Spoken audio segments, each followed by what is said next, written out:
ten osud toho chlapce asi bude otřesnej, protože nevím, co se s ním stalo nakonec. Jo.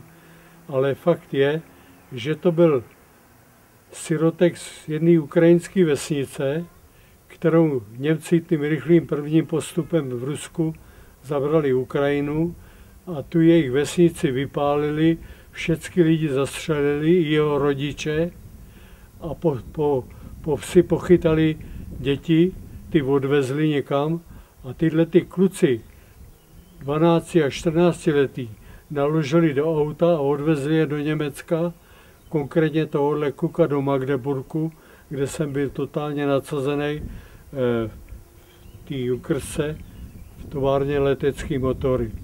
A byl jsem zraněný do nohy a ležel jsem na ošetřovně po operaci a toho kluka tam jednou přivezli na vozejku a hodili ho vedle mě na postel. Kluk měl nějaké vnitřní zranění zřejmě, protože plakal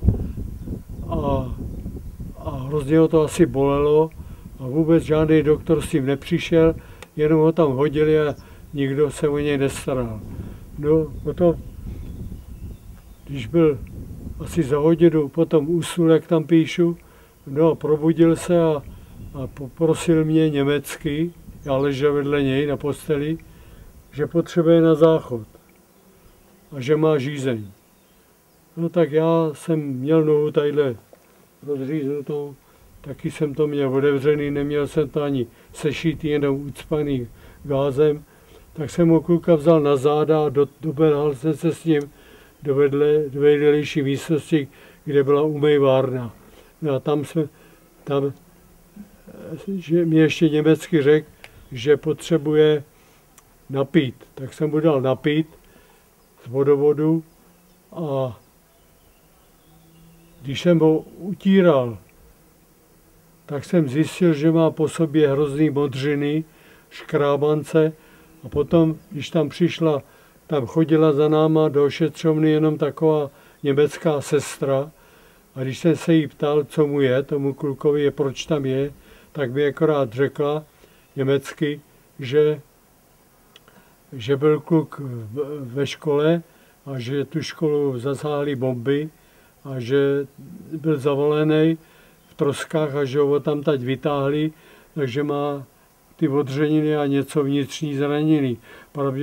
Pravděpodobně měl asi nalomený žebra nebo něco ze žebrama, protože furt plakal. No a bál se mluvil jenom německy, jo. Jak s tou sestrou, tak s tou, co nám nosila obědy, tak s tou ošetřovatelkou. Až potom, když on se hrozně bál náletu. V Německu, když se blížily bombardovací svazy, tak houkaly sirény. A to už začal ječet, už byl toho šílený, protože zažil ten nálet a bolelo ho to, tak se náletu hrozně bál. A my jsme měli jedinou možnost, jak se skovat, byl před vchodem do té ošetřovny, byl takový jako sklípek, jenom navršená hromada hlíny a k tomu takový